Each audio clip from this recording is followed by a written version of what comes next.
Good morning, students. Today I am going to discuss the poem The Mouse and the Cake. Let's start. A mouse found a beautiful piece of plum cake, the richest and sweetest that mortal could make. There's a noise, cried the mouse, "'tis my brothers at play. So I will hide with the cake, lest they wander this way."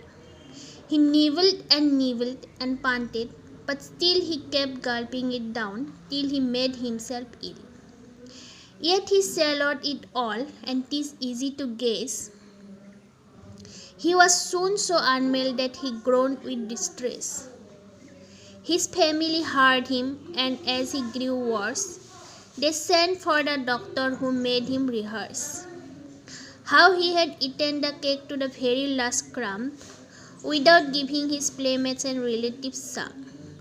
"Ah me," cried the doctor, "advice is too late. You must die before long, so prepare for your fate. If you had but divided the cake with your brothers, 'twould have done you no harm and been good for the others." Eliza cook.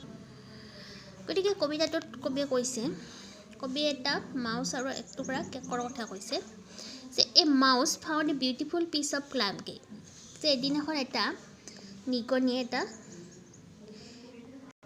এটুকুৰা ফুলি থকা ডাঙৰ cake পাইছিল। The richest and the sweetest that mortal could make.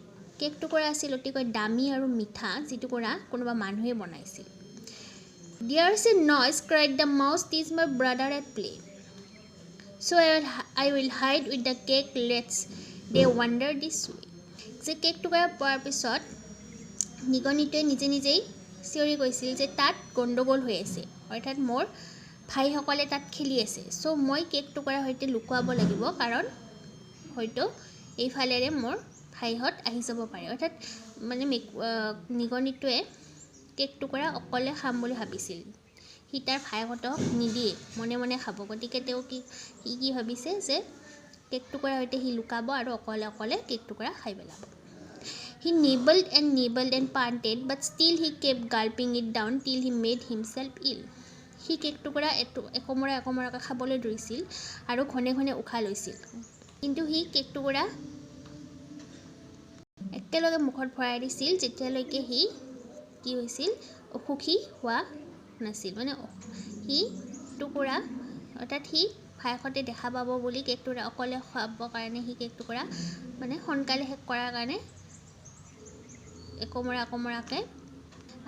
একমৰাকৈ খাইছিল আৰু লাষ্টত একেবাৰে গিলি দিছিল, আৰু তাৰ ফলত তাৰ অসুখ হৈছিল। Yet he swallowed it all, and 'tis easy to guess. He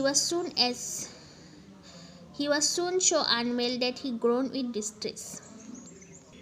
যে কেক টুকুৰা খোৱাৰ পিছত সি কি হৈছিল, সি অসুস্থ হৈ পৰিছিল আৰু সি বহুত বিষত চিঞৰিছিল উইথ ডিষ্ট্ৰেছ, বহুত বিষ হৈছিল আৰু সি চিঞৰিছিল। His family heard him, and as he grew worse, তাৰ পৰিয়ালে তাৰ সেই চিঞৰ শুনা পাইছিল আৰু সি আকৌ বেছি বেয়া অৱস্থালৈ গৈছিল। They sent for the doctor who made him rehearse how he would eaten the cake to the very last crumb.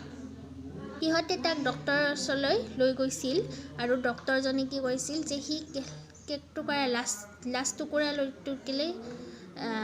টুকুৰা লাষ্টলৈকে তেওঁ যে ডক্টৰে তাক কৈছিল যে সি কেক টুকুৰা লাষ্ট টুকুৰাটোলৈকে কেনেকৈ খাইছিল, without giving his playmates and relatives. কেনেকৈ সি তাৰ প্লেমেটছ অৰ্থাৎ খেলৰ লগৰী আৰু তাৰ ৰিলেটিভ সম্পৰ্কীয়ক নিদিয়াকৈ কেক টুকুৰা অকলে অকলে কেনেকৈ খাইছিল সেই বিষয়ে ডক্টৰে কৈছিল। "আহ me," cried the doctor, "advice is too late." আকৌ ডক্টৰে কৈছিল যে উপদেশ দিয়াতে এতিয়া দেৰি হৈ গ'ল। "You must die before long, so' prepare for your fate." তুমি এতিয়া মৰিবলৈ ওলাইছা, গতিকে মৰিবলৈ সাজু হোৱা। "If you had but divided the cake with your brothers, 'twould have done you no harm and been good for the others.